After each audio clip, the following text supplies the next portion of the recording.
Imaginez une histoire de trésors maudits, entourée de drames, de rumeurs et de conspirations militaires qui durent depuis 75 ans.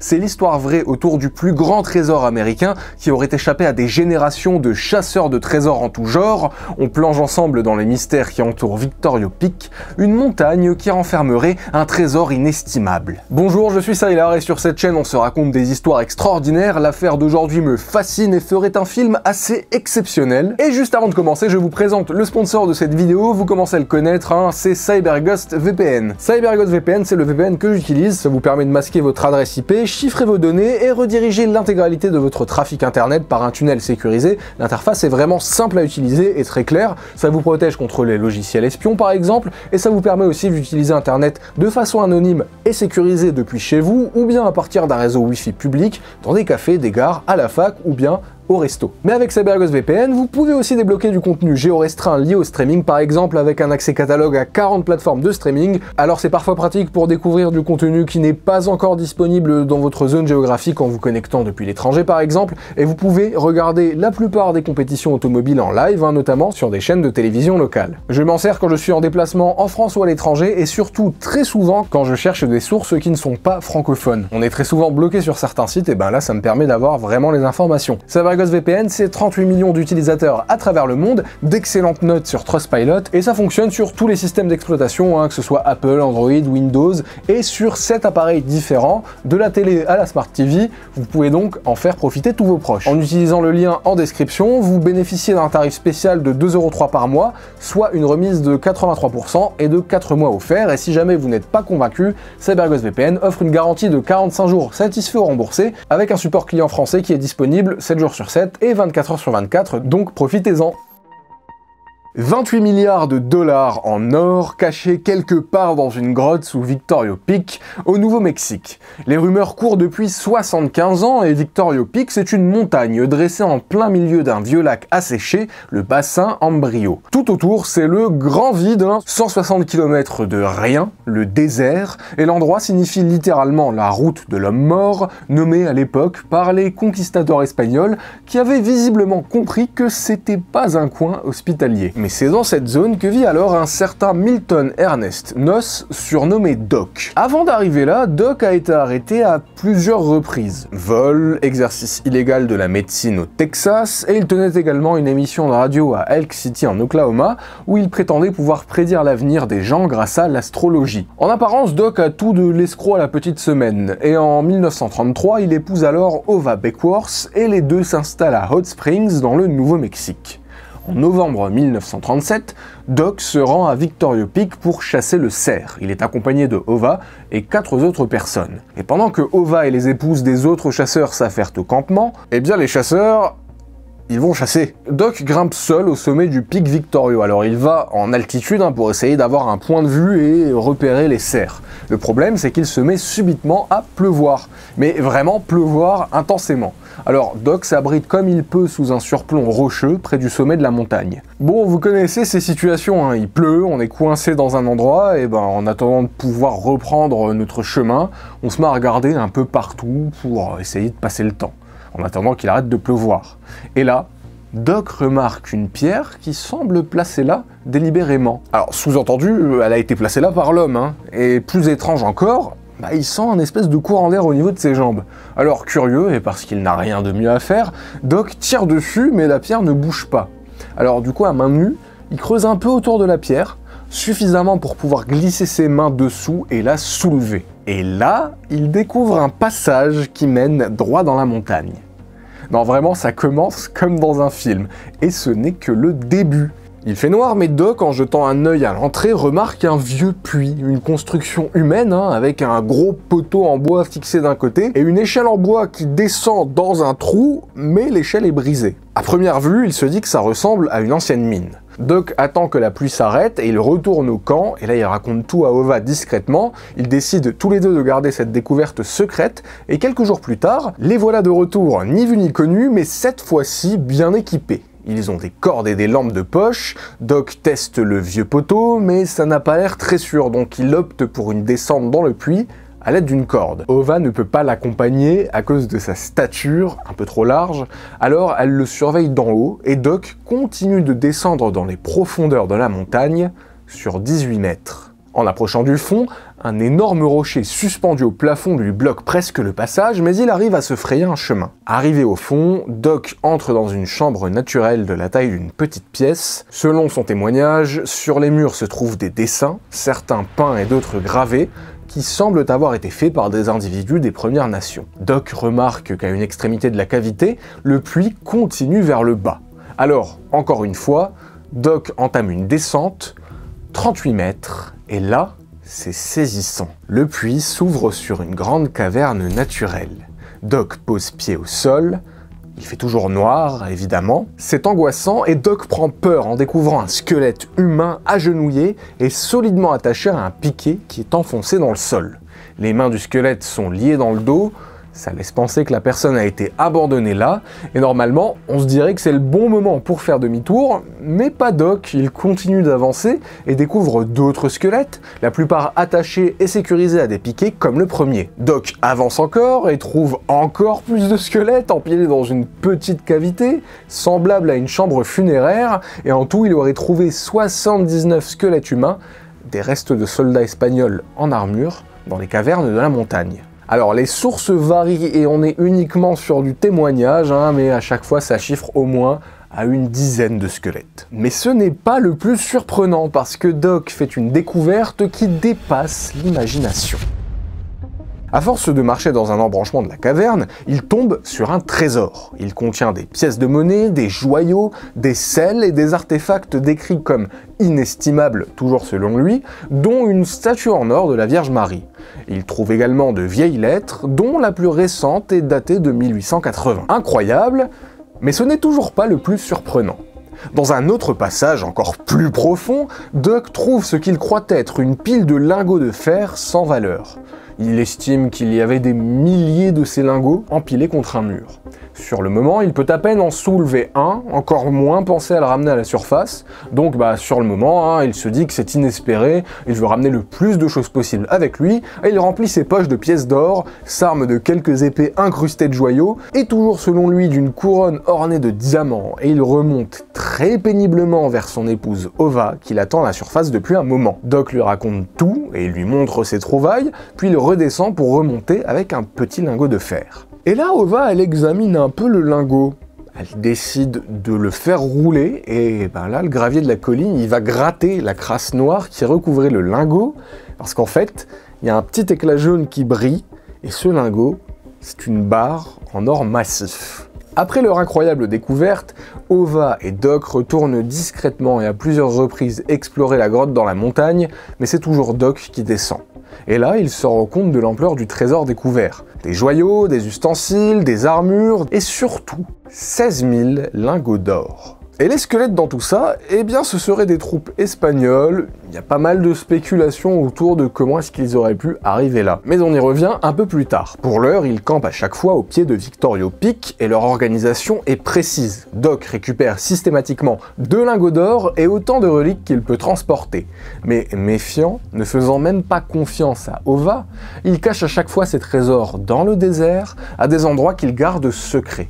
Dites-vous bien que dans ce qu'il remonte, il y a aussi des manuscrits anciens, et Doc est surtout un pillard. L'histoire et la valeur culturelle de ces artefacts ne l'intéressent pas. Ce qu'il veut, c'est l'or, l'argent, la monnaie, le flouze. Sauf qu'il y a un problème. Doc, il peut rien en faire de ces lingots d'or, parce que 4 ans avant sa découverte, le Congrès avait adopté la loi sur l'or qui interdisait la possession privée d'or. Incapable de vendre ses lingots, Doc continue quand même d'extraire petit à petit son trésor, et quelques mois plus tard, en 1938, Doc Nos et Ova se rendent à Santa Fe. Sur eux, ils ont des papiers légaux. Leurs prétentions sont très simples, ils veulent formuler une demande officielle qui prouve que la zone leur appartient.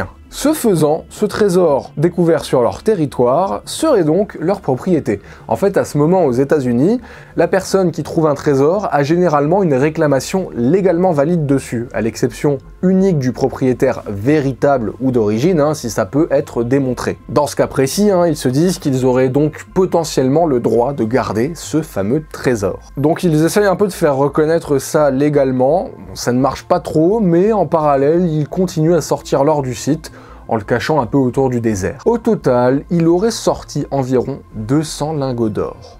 Et puis, la situation commence à dégénérer en 1939. Doc embauche un ingénieur des mines pour créer une entrée plus grande au sommet de la montagne, histoire de simplifier ses allers-retours. Alors pour faire ça, ils utilisent de la dynamite. Le problème, c'est qu'ils utilisent trop de dynamite. Ce qui a pour résultat de faire exploser l'entrée et boucher le réseau de tunnels que Doc utilisait jusque-là pour descendre dans la grotte. Ah bah ouais, là c'est vraiment pas de bol. Il tente bien de dégager l'entrée et en 1940, Doc embauche même 32 personnes pour créer d'autres accès et chercher le chemin facilitant l'accès au trésor. Mais il n'y avait rien à faire, ils avaient tout simplement condamné l'accès. Suite à ça, Doc devient parano, il pense qu'avec le nombre de personnes au courant, le gouvernement ne tarderait pas à débarquer. Résultat, qu'est-ce qu'il décide de faire? Eh bien, il se dit qu'il va commencer à vendre son or sous le manteau, d'abord en petits morceaux de la taille d'une pépite d'or, afin d'éviter d'attirer l'attention de la police. De ce qu'on sait, il n'en vend pas vraiment parce que personne ne voit la couleur de son magot, et le temps passe. Et il y a une personne qui commence sérieusement à en avoir marre de toutes ces histoires, c'est Ova, son épouse. Ils se disputent et ils finissent par divorcer en 1946. Ova réclame alors des droits sur le trésor. Doc, à ce moment-là, il la trouve pénible, on se doute qu'il ne veut pas trop partager sa part, et puis pour le moment, il est coincé avec son histoire de trésor invendable, alors il se dit « Allez, on va déménager au Texas ». Il part donc au Texas, et pendant ce temps, Ova cherche des parties du trésor, mais sans succès. Elle n'arrive pas à trouver les planques de Doc dans le désert, donc elle essaye quand même d'accéder à nouveau à la grotte, mais là encore, impossible. Et puis, en 1949, des années après, Doc revient. Mais il n'est pas seul. Il a une nouvelle épouse, Violette, et un associé, Charlie Ryan, un homme qui aurait fait fortune dans les champs pétrolifères au Texas, pour qui Doc aurait travaillé un moment, et ce Charlie Ryan a accepté une proposition de Doc. En fait, Charlie Ryan investit 28 000 $ afin de pouvoir accéder à la grotte contre la promesse de 50 lingots d'or. Sauf que la situation bascule. Anxieux, Doc et un complice, Tony Jolley, enterrent secrètement 110 lingots d'or pour essayer d'arnaquer Ryan. Le lendemain, Ryan, se sentant trahi puisqu'il n'a pas reçu sa part du trésor, confronte Doc. Et là, on connaît pas exactement tous les tenants et aboutissants, mais on sait que ça dégénère complètement. Ils se disputent lors d'une rencontre et alors que Nos s'éloigne en courant, Ryan sort un pistolet lors de l'altercation et lui tire dessus dans l'arrière de la tête. Nos succombe contre le pare-choc de son camion à l'âge de 43 ans. Ryan plaide la légitime défense, prétendant que Nos allait chercher une arme dans son camion, et sa défense tient, il est acquitté par le jury, et Doc emmène le secret de son trésor dans la tombe. Là, vous avez tous les détails de la naissance de cette affaire, parce qu'avec la mort de Nos, commence la légende du plus grand trésor américain, et l'histoire prend des proportions incroyables. Ova sait que son ex-mari a dissimulé une fortune. Elle veut revendiquer cet héritage sur lequel elle a des prétentions depuis sa découverte. Normalement, ça devrait aller. Mais l'armée américaine débarque dans l'affaire. En fait, l'armée américaine est déjà installée sur le territoire de White Sands qu'ils utilisaient pour des essais d'armes depuis 1945. Et en 1955, elle étend ses limites pour inclure le pic Victoria. La zone passe donc sous contrôle du gouvernement et tout civil a interdiction de s'y aventurer. Ova se retrouve incapable de chercher le trésor qu'elle revendique et surtout, elle n'a plus aucune prétention sur le territoire. Et en plus de ça, dans le coin, certains militaires connaissent la légende autour du trésor de Doc. Alors, en 1958, 4 officiers de la base aérienne de Holloman, toute proche, dont un certain Thomas Berlett, explorent le pic Victoria et découvre, après plusieurs mois de recherche, une grotte qui s'enfonce profondément à l'intérieur de la montagne, ainsi que des fameux lingots d'or. Voici le témoignage de Thomas Berlett qui raconte sa découverte. Nous avons vu des artefacts sur le mur. L'un était une très grande croix, composée de petites croix, toutes taillées dans le bois. Il y avait 2 piles d'or dans la première salle. Un homme pouvait s'allonger dans le tunnel et voir dans la salle suivante avec une lampe de poche la pile d'or dans cette salle qui était en forme de pyramide, et nous pouvions voir une sortie en dehors de la salle. On pensait qu'elle menait probablement dans la chambre principale qui avait été décrite dans les journaux de Doc Noss. Ce témoignage vient bien après, en 1991, mais à l'époque, les hommes signalent la découverte à leurs supérieurs et demandent une expédition militaire formelle dans la grotte, sauf que leur demande est refusée. Mais ils décident quand même d'y aller par eux-mêmes, et comme Noss, eh bien ils utilisent de la dynamite. Et là, je vous laisse deviner ce qu'il se passe. Alors oui, à nouveau, ils font tout exploser et l'entrée de la grotte est condamnée. Sauf que cette fois, eh bien c'est fait exprès. En fait, étant donné qu'ils n'ont pas le droit d'y aller officiellement, eh bien, ils ne veulent pas que d'autres personnes découvrent cet endroit. Ils bouchent le dernier passage, et avec eux, la légende du trésor s'enterre à nouveau. Mais voilà, depuis le début de cette histoire, on est du point de vue de Noss et ses proches, et maintenant de ses militaires. On sait que Doc Noss était prudent et ne montrait le trésor à personne. En fait, à ce moment, on ne sait pas si cette histoire, c'est une légende ou bien une réalité. La version des militaires est remise en question puisqu'ils sont revenus bredouilles. Alors en 1961, les militaires impliqués passent un test polygraphique militaire, un détecteur de mensonges, qui montre qu'ils disent la vérité. Ils sont autorisés à y retourner, mais ne parviennent pas à entrer parce qu'ils ont complètement bouché l'accès. Les années passent. L'officier Berlett se met à soupçonner l'armée. Et si lui et ses camarades avaient pu retourner sur le lieu exact, justement pour que ses supérieurs aient connaissance de la zone où le trésor reposerait, pour ensuite discrètement aller l'extraire. En parallèle, tout le monde aux alentours connaît cette histoire de trésor et ne voit pas d'un bon œil la présence de l'armée sur les lieux. Les rumeurs s'intensifient, on raconte que l'armée, informée de la localisation du trésor, aurait commencé à le sortir secrètement de la grotte, bien à l'abri des regards. Ces rumeurs sont infondées mais font naître le doute et le propagent. Elles sont suffisamment tenaces pour que l'armée communique officiellement et rejette en bloc les rumeurs. Pourtant, des gens parlent publiquement, comme un certain Gene Erwin qui affirme que son beau-frère, retenait bien son nom, le capitaine Orby Swanner, lui a confié avoir dirigé une opération militaire pour récupérer l'or à cette époque et qu'il avait même écrit son nom et son numéro de série sur l'un des murs de la grotte. Alors, complot ou pas complot ? En tout cas, les rumeurs accentuent encore plus la colère de Ova Noss et sa famille, qui réclament à l'État du Nouveau-Mexique d'intervenir. Et figurez-vous que l'État leur donne gain de cause et interdit à l'armée de poursuivre leurs activités au niveau du pic en 1961. Je rappelle qu'on est alors 6 ans après l'arrivée de l'armée dans la zone. Cependant, la zone reste sous contrôle militaire même s'ils ne l'exploitent pas. 2 ans plus tard, en 1963, Ova est finalement autorisée à fouiller la zone pendant 60 jours avec le musée du Nouveau-Mexique. Elle embauche une compagnie minière pour l'occasion, mais ne trouve rien. Il faut dire que le pic et ses innombrables tunnels à l'intérieur de la montagne couvrent une distance considérable. Ils cherchent à l'aveugle depuis que les entrées connues sont bouchées. Avec cette piste infructueuse, s'éteint l'espoir de retrouver un jour ce trésor, jusqu'en 1973. En 1973, en plein scandale politique du Watergate qui mêle corruption, abus de pouvoir et espionnage par l'administration Nixon, il se passe quelque chose d'absolument incroyable. Le trésor refait surface lors des auditions sur le scandale Watergate. Improbable, oui, mais John Dean, un conseiller juridique de l'ex-président Nixon, révèle lors de son audition que le procureur général John Mitchell l'a informé qu'une personne souhaitait rendre l'or potentiellement issu du trésor de Victoria Peak sans encourir de poursuites judiciaires. Comment ça? Ça voudrait dire que quelqu'un a trouvé ce trésor et que donc il existe réellement?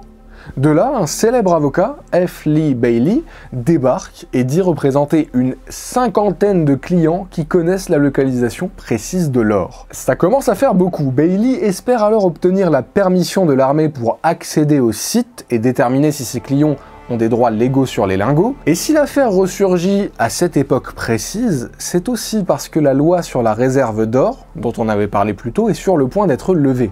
Fin 1974, ce qui va donc légaliser le fait d'en posséder. Mais voilà, ils veulent aller fouiller sur le territoire de l'armée. Et ben l'armée, elle veut que l'avocat révèle les noms de ses clients et l'emplacement exact de l'or à l'avance, ce que Bailey refuse de faire. En parallèle, l'affaire est donc très médiatisée par les auditions du Watergate, et elle attire beaucoup, mais vraiment beaucoup de chasseurs de trésors. Je vous laisse imaginer combien de dynamites sont explosées par-ci par-là. Là, l'armée, elle se dit bon, c'est pas possible. Ils mettent en place une surveillance 24 heures sur 24 et interdisent l'accès. Bon, l'argument principal de l'armée, c'est que la zone est dangereuse à cause des radiations provoquées par les essais militaires, et aussi parce qu'il y a vraiment beaucoup de scorpions dans la zone. On a des gens là qui commencent à se réveiller d'un peu partout et qui disent avoir des bouts du trésor qu'ils aimeraient légitimer en leur possession, et il y en a d'autres qui disent savoir où est-ce qu'il est, et donc qu'il leur appartient. Les chasseurs de trésors s'embrouillent avec l'armée, les rumeurs évidemment continuent autour du complot de l'armée, et au milieu de tout ça, il y a Ova, qui est vraiment très énervée. Ok, là vous vous dites peut-être, mais où est-ce qu'elle est en train d'aller cette affaire ? Eh bien, ça tombe bien, tout se délie maintenant. Au printemps 1977, le chasseur de trésors Norman Scott lance une expédition à Victoria Peak avec ceux qui prétendent avoir un droit légitime sur le trésor, dont un officier de l'armée de l'air, un représentant des Apaches et Ova. The role of Expeditions Unlimited here is simply to validate or not validate the alleged gold story. What we really have to do is to prove conclusively one little piece of gold out of this little area. Then perhaps the Army would graciously consider further discussions on a lengthy operation. We hope this will put the legends to rest once and for all. The Army has maintained from the beginning that there is no lost treasure in White Sands Missile Range. Army does not recognize any individual rights to anything which may be found in Victoria Peak or any other place on the range. We don't recognize anybody's rights. Norman obtient une permission de l'armée pour 10 jours de recherche et il investit une part de sa fortune, 75 000 $. Et là, l'équipe, elle fouille. Et elle trouve des choses. Mais elle trouve surtout des boîtes de conserve vides, un pantalon sale, une minuscule pépite qui contient très peu d'or, c'est pas intéressant. Ils se disent qu'ils ont fait tout ça pour rien, Norman est dépité, sauf que, sur un mur, il remarque, griffonné un peu, un nom et un numéro de série, laissé par un certain Orbie Swanner. Vous vous souvenez du témoignage de Gene Erwin? C'est son beau-frère, vous savez, le capitaine Orbie Swanner, qui lui a partagé qu'il avait dirigé une opération militaire pour récupérer de l'or dans la grotte, et il a aussi raconté qu'il avait laissé sa marque. Eh bien, sa marque, elle était bien là. Sauf que l'or, lui, n'y était pas. Alors, est-ce que Orbie a à moitié dit la vérité? Est-ce qu'il a complètement dit la vérité? Le fait est en tout cas qu'il est bien allé dans cette grotte. Mais voilà, Ova est quand même déçue, toujours pas de traces de son héritage, en tout cas celui qu'elle revendique. Et en plus de ça, eh bien, elle meurt en 1979, sauf que dans sa famille, tout le monde a entendu la version d'Ova. Doc a d'abord accaparé ce trésor, ensuite c'est possiblement l'armée qui a refusé pendant des années de leur accorder l'accès au territoire. Bizarre. Le soupçon, le doute s'est insinué dans la tête de tous les descendants, et le petit-fils de Ova, Terry Delonas, reprend le flambeau. Dans les années 80, il se bat pour obtenir une nouvelle chance d'explorer le pic et obtient le soutien du Congrès dans les années 90 grâce à un amendement législatif. L'accord est très simple, s'il trouve quelque chose, les artefacts culturels seraient remis au Nouveau-Mexique et les objets de valeur comme l'or seraient conservés jusqu'à ce qu'un tribunal fédéral décide de si oui ou non la réclamation de la famille est légitime. De 1992 à 1996, le petit-fils d'Ova, Terry Delonas, s'entoure d'une équipe d'experts qui fouillent le site avec acharnement, notamment grâce à des études sismiques. Ils dépensent jusqu'à 2 millions de $, sauf que les difficultés techniques et les imprévus ne leur permettent pas d'atteindre la grotte où le trésor est censé se trouver. Mais vous voyez, Terry, il croit dur comme fer à l'existence de ce trésor, donc il ne veut pas lâcher. Il sait qu'il est proche du but. Sauf que l'armée revient pour les freiner en indiquant que toutes leurs activités là, ça engendre des frais mensuels qu'ils leur doivent. L'affaire part en justice et l'armée décide d'éponger les dettes colossales de Terry en échange de tout simplement lui interdire l'accès au territoire. Et au final, Terry accepte. Il n'a plus vraiment le choix. C'était en 2000 et depuis, la famille continue de faire valoir son droit sur ce trésor. Trésor qui, et c'est ça le plus incroyable en fait, reste légendaire. Certains disent que toute cette histoire est une escroquerie montée par Doc pour arnaquer ses investisseurs avec une affaire de faux lingots d'or. Et dans le tas, beaucoup se seraient mis à croire à son histoire, mais on a les témoignages de plein de gens qui ne se connaissent pas et affirment que ce trésor est réel. Les collaborateurs de Doc, qui l'ont aidé à enterrer les lingots, des membres de l'armée, Des officiels ou proches du gouvernement qui ont un lien plus ou moins proche avec toute cette affaire? Et parmi les collaborateurs de Doc, Tony Jolet, qui avait aidé Doc à enterrer son trésor avant que Doc ne soit tué en 1949, qui affirme être retourné à certaines des cachettes en 1961 et avoir récupéré pour 66 000 $ en or. En fait, les gens racontent tout et son contraire autour de cette histoire de trésor, ce qui nous laisse au final beaucoup de possibilités. Ou bien toute cette histoire est une vaste arnaque à laquelle plein de gens croient, ou bien cette histoire est partiellement vraie, de l'or appartenant à une ancienne expédition où aller savoir d'où ça venait a bien été retrouvé, sauf que le butin a été largement exagéré, ou bien au fil des années, plein de gens, des civils comme l'armée, ont trouvé des parties de ce trésor et ont tout simplement gardé ça pour eux. Et puis pourquoi Ova se serait autant accrochée à cette histoire si elle savait que tout était bidon? C'est quand même bizarre, hein. Mais il y a quand même des questions fondamentales autour de cette affaire, soulevées par Brian Dunning qui a enquêté sur ce cas. Si le trésor est réel, c'est quoi son origine? Pourquoi est-ce que cette mine a été creusée? Qui l'a creusée? Pour quelles raisons des gens ont-ils laissé une énorme quantité d'or et de trésors? Et surtout, qui a fabriqué les lingots d'or, parce qu'ils ne poussent pas dans la nature? Qu'est-ce qui est arrivé à ces squelettes trouvés dans la grotte par Doc, si tant est qu'ils soient bien là? Parce que de toutes les expéditions faites depuis, on n'en a jamais retrouvé la trace. Et cette année, en 2023, il y a une mini-série qui est sortie autour de cette affaire, Gold, Lies and Videotape, et la mini-série raconte notamment cette histoire en s'appuyant sur une étude géophysique pour prétendre à l'existence d'une caverne cachée. Sauf que cette étude est remise en question pour plusieurs points. Déjà, elle ne décrit pas le type de roche autour de l'endroit où se trouverait supposément le trésor, alors qu'on sait en tout cas que la géologie indique que justement sous la couche de calcaire de la montagne se trouve du schiste. Par conséquent, si c'est du schiste, il ne pourrait pas y avoir de telles cavités aussi énormes. Et en plus, si cavité il y avait, elle serait complètement inondée à cause d'une source d'eau à proximité. Doc aurait donc dû avoir les pieds dans l'eau. En plus de ça, la cavité décrite serait bien plus grande que ce que la région pourrait physiquement soutenir, encore une fois selon les données géologiques. Il faudrait d'autres études pour confirmer ou bien infirmer les résultats de cette étude. En tout cas, même avec le peu de données scientifiques qu'on a, il n'y a aucune certitude qui nous indique qu'il y aurait pu y avoir une grotte aussi énorme avec potentiellement un magot à l'intérieur. Et puis encore une fois, personne n'a touché le moindre lingot d'or de Doc. Il n'existe aucun document attestant de leur existence concrète. Alors Doc a quand même montré des objets qu'il prétendait provenir de la grotte. On sait en tout cas que certains de ces objets, comme une pièce de monnaie et une épée, ne valaient pas grand chose. Pour les autres, ils auraient pu être extraordinaires ou totalement banals.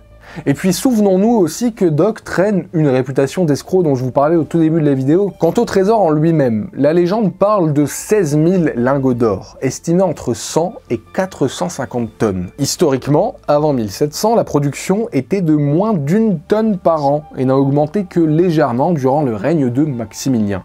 L'existence de ce trésor est incohérente avec la production d'or en Mésoamérique à l'époque.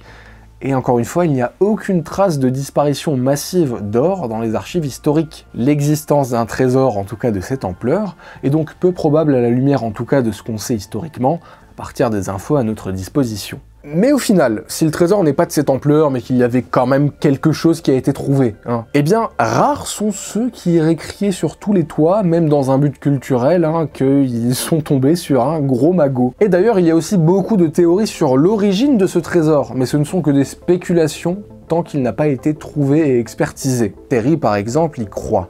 Il croit à la légende du trésor découvert par Doc, et il espère qu'un jour, cette légende deviendra réalité. Qu'est-ce que vous en pensez? Je trouve cette histoire assez incroyable et ambiguë aussi, et c'est pour ça que je voulais vous la raconter, parce que factuellement, évidemment, on n'a pas de preuve que ce trésor existe, on n'a pas de preuve qu'il y a un seul élément concret, mais on ne peut pas non plus balayer toutes les zones d'ombre sans cautionner les rumeurs autour des activités de l'armée dans la zone. Le fait est que bien avant qu'il rentre en jeu, des collaborateurs de Doc affirme bien que cette histoire de trésor est réelle. Ova pensait et affirmait que cette histoire de trésor était réelle. Factuellement, historiquement, c'est pas possible, c'est trop anormal, c'est pas possible. Maintenant, est-ce qu'il y avait vraiment quelque chose de caché, un butin qui n'est pas aussi conséquent que ce qu'on raconte, mais un butin caché quand même, qui vient soit de conquistadors très anciens, ou bien beaucoup plus récents, de tel ou tel pillage, ou de tel ou tel malfrat? Eh bien, je ne sais pas, et on ne peut que spéculer, et là, ce que je vous dis, évidemment, ce n'est que de la spéculation. C'est un peu ce que j'ai envie de croire, mais évidemment, c'est pas étayé, c'est juste sur la base de tous les témoignages, tout ce qui s'est raconté, les ressorts dans l'affaire qui paraissent en tout cas assez étranges. Et voilà, ce qu'il faut quand même retenir, c'est que les recherches autour de ce trésor ont coûté énormément d'argent. Les principaux protagonistes, dont la famille Noss justement, se sont ruinés à chercher ce trésor qui, pour le moment en tout cas, n'a pas été officiellement découvert. Dans ce qui se dit, c'est soit que le trésor a été bazardé par Doc et ses associés, soit qu'il y avait tellement de gens au courant qu'ils ont fini, pareil, par grappiller des parts ça et là du trésor et il a fini dans la nature, soit que c'est un complot de l'armée qui aurait saisi le magot discrètement en ayant la mainmise sur le territoire, soit tout simplement que Doc a arnaqué tout le monde avec cette histoire de trésor et que s'il n'avait pas été assassiné, on aurait peut-être eu le fin mot de cette histoire beaucoup plus tôt. Mais voilà, du côté des descendants, les gens essaient encore d'en savoir plus, il y a toujours des documentaires, dont cette année, qui sont faits sur ce cas, donc peut-être qu'un jour on aura la vraie réponse, hein. Soit la grotte est complètement vide et il n'y a jamais rien eu, soit il y avait bien quelque chose. En attendant, cette histoire reste une légende, mais une légende ô combien passionnante, et j'ai été ravi de vous la raconter. Merci encore à CyberGhostVPN d'avoir sponsorisé cette vidéo. N'oubliez pas de vous rendre dans la description pour bénéficier de notre offre exceptionnelle via mon lien promotionnel, 2,3 € par mois seulement pour protéger vos données lorsque vous naviguez tout en accédant à n'importe quel contenu géorestreint, satisfait ou remboursé pendant 45 jours. Si vous n'êtes pas encore abonné, n'hésitez pas à vous abonner, des vidéos sortent régulièrement, pour ça laisser un petit pouce, à commenter, ça nourrit l'algorithme. Sincère merci pour votre soutien qui dure, ça fait plaisir, la chaîne existe grâce à vous, grand merci. À très vite.